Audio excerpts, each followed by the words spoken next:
White carnation? Oh, we could do that too. Haven't done that in a long time. So I find it probably more honest. It seems like if I write songs about, well, definitely what I know, but and also other people, and I can include my own stuff in there.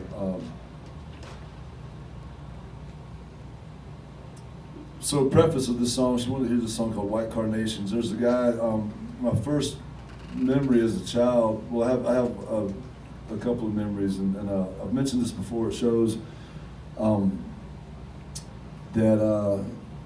a psychologist will kind of sit you down and try to figure out where you came from, and a lot of what makes you who you are stems from your first memories, and your first memories come probably around the age of 2.5, 3 years old.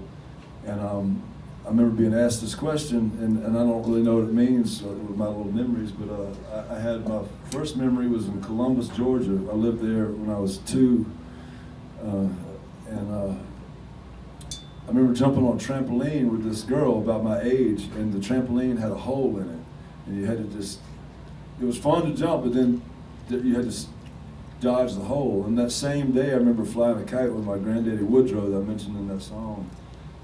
And I can still see it in my brain, this holding this kite and then having it just go up into the clouds. It was the most magical thing. Like, first experiences tend to be the most magical thing that you can experience it again. It's kind of like getting high the first time.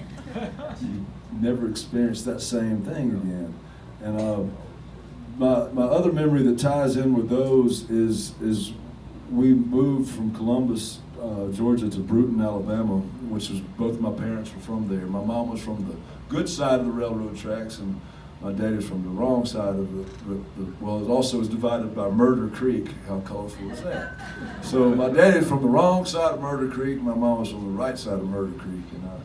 And so right when we got there, this for some reason ties in with those memories, is I remember my daddy going to the ABC store, and this is the alcohol, Alabama Beverage Control. It's where you buy whiskey, it's the ABC store. And there's this guy sitting out on the curb, and his name was Mansel, and he had a white carnation in his lapel, and he was all dirty, and he was asking for change. And my daddy was explaining that he was homeless, and I remember thinking he was the only homeless person in the world and somebody should give him a home. And I remember that day felt so bad. My dad, knew that I wanted to do something for him, so we bought him some food. And I've always held him in my heart ever since, because it was one of my first memories. And as far as psychology goes, I don't know what the hell that makes me, with those 3 things being my first memories. But it makes sense. It comes out in shit I write, I guess. But anyway, this is a song about Mansel Travis. Like I said, he's been in my mind my whole life, and some of my favorite things to write about are from my first experiences, and really the pivotal times of my life. So most of this song is true. I gathered stories from friends and family about Mansel, because I moved away from there when I was about 7 years old, and I didn't get to know him as much as my cousin Auburn. I have a cousin named Auburn. Somebody's gonna roll tide. There's no roll tide. I was waiting for it. Because y'all been to enough of my shows, my next T-shirt I've been swearing on this is gonna say FF, and that means fuck football. Exactly. Because in Alabama, you're born being an Auburn fan or an Alabama fan. You have no fucking choice, and therefore you are born with a with duality. Your mind is always going to have dualism, and that's the mind of a 5-year-old. We're all one in this universe, and football warps your mind right off the damn bat. You got to have one team or the other. That team's like, well, let's play tribalism. And we're still playing tribalism, so fuck football. Hell yeah! So, anyway, okay, here we go. This is a song. Oh, so all the story is true except for the part about the white carnation, because nobody could explain why the hell he wore a white carnation. But every day, no matter what state he was in, he wore a clean, fresh white carnation.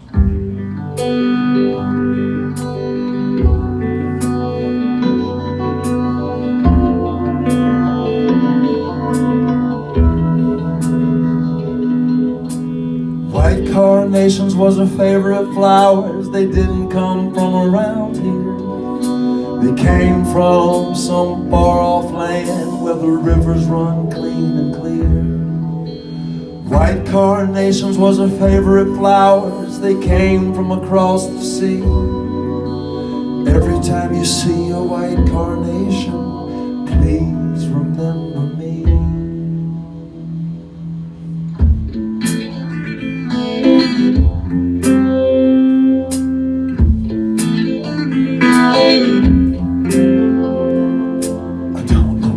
About the man, I remember seeing him in town.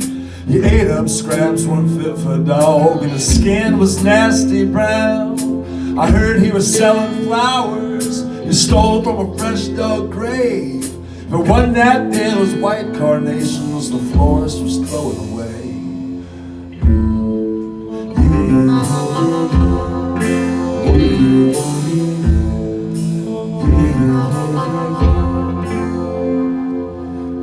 See him at the ABC, sitting outside the door. Anytime anybody walked by, he'd holler, "Change for the poor." Folks say he showed up in town on a trunk full of collard greens, right in front of the Robbins and McGowan's, and the seersucker suit was stained. He hollers, "Mansel Travis, Mansel Travis is my name."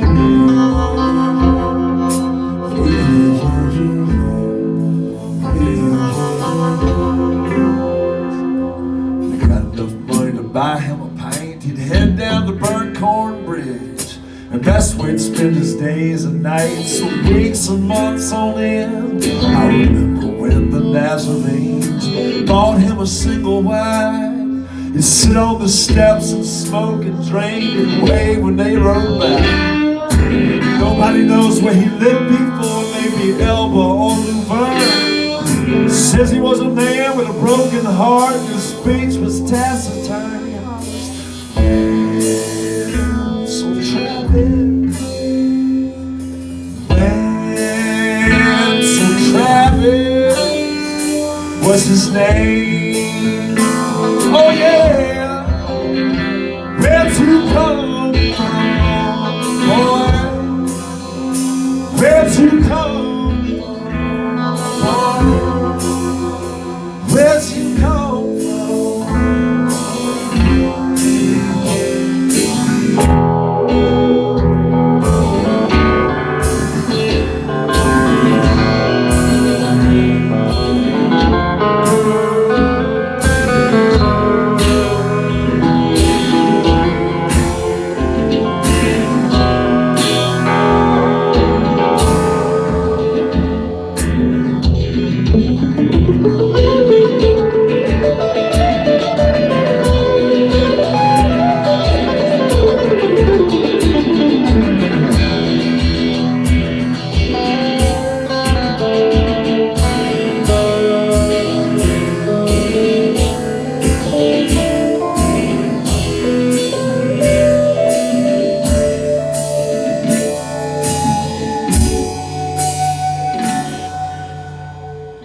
Carnations was her favorite flowers. They didn't come from around here.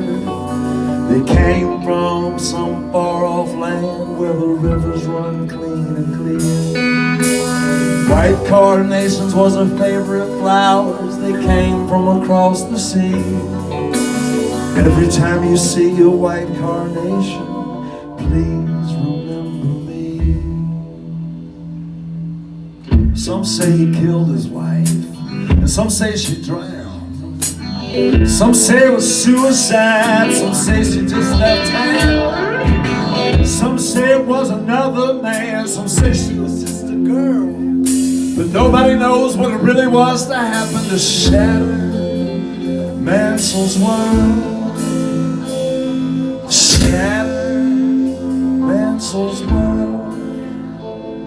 Shatter Mansel's world. Where'd you come from, boy? Where'd you come from, boy?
High school girls would ride by his house, they'd yell and they'd shout and they'd say, "Hey Mansel, show us what you got." And he let his old pecker hang out. They'd laugh and joke about the way he looked like a man from a fresh dug grave. But in his lapel he wore a white carnation, and he wore one every day. In his lapel he wore a white carnation, and he wore one every day. In his lapel he wore a white carnation, and he wore one every day. In his lapel he wore a white carnation, and he wore one every day.